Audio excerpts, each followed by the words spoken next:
Fi żmien li ġej se jsiru emendi fil-liġi tal-IVF biex fost l-oħrajn tibda diskussjoni dwar l-introduzzjoni ta' test li analizza l-embrijun qabel isir iċ-ċiklu, magħruf bħala PGD. Dan tħabbar mid-Deputat Prim Ministru u Ministru għas-Saħħa Chris Fern waqt il-programm Pjazza li spjega kif dan se jsir fi sfond ta' teknoloġija li kull ma jmur dejjem tavvanza. Din il-ġimgħa stess tani draft l-Avukat tal-Istat biex nerġu ndaħlu xi emendi fil-liġi tal-IVF.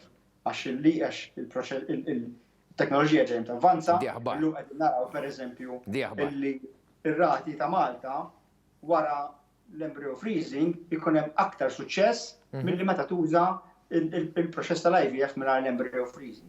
Chris Fern spjega kif dawn l-emendi se jkunu diskussi minkejja li fil-passat qatt ma sabu l-appoġġ tal-Partit Nazzjonalista. Aħna biex għaddejna liġi il-Parlament domna ġimgħat imeruna fuq kull kelma b'mod ferventi kienu kontra dawn l-affarijiet u allura jekk għad hemm min għad irid isifer barra l-pajjiż biex jieħu das-servizzi huwa għax kien hemm il-Partit Nazzjonalista li kien kontra.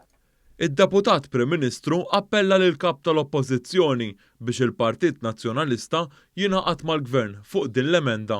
Issa qed nisma' jien il-Bernard Grek jgħid illi ma rridx il-koppji Maltin jisifru barra. U allura qed nippretendi li meta niġu għas-sija tal-prova minflok ħajfixkluna n-nazzjonalisti issa jkunu magħna flimkien biex ngħaddu din il-liġi.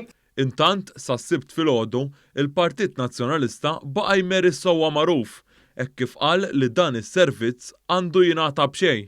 Ma dan l-istazzjon il-kap eżekuttiv tal-Awtorità għall Protezzjoni tal-Embrijuni, Simon Nattart, ikkonfermat li t-trattament kollu għall-IVF pajjiżna jingħata b'xejn u hija biss il-mediċina li trid titħallas mill-koppja.